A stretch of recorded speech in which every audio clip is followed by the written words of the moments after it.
રાજપીપળાના કરજણ ઓવારા પાસે વર્ષો જૂનું ઝાડ ધરાશય થતાં પાલિકાએ યુદ્ધના ધોરણે હટાવવાની કામગીરી શરૂ કરવામાં આવી છે।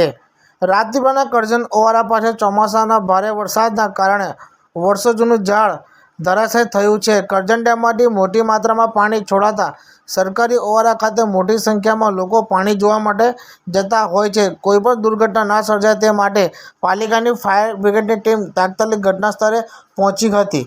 પાલિકાના પ્રમુખ પર ઘટના સ્થળે પહોંચીને સમગ્ર કામગીરીનું નિરીક્ષણ કર્યું અને અધિકારીઓને ઝડપી ઝાડ કાપી હટાવી રસ્તો વિસ્તાર સુરક્ષિત બનાવવાની સૂચના આપી। હાલ ફાયર બ્રિગેડ અને પાલિકાની ટીમ દ્વારા યુદ્ધના ધોરણે ઝાડ હટાવવાની કામગીરી ચાલુ કરવામાં આવી છે। આ ઝાડ પડવાની ઘટનામાં કોઈને પણ જાનહાનિ થઈ નથી। આ બાબતે વધુમાં પાલિકા પ્રમુખ શું કહે છે સાંભળો।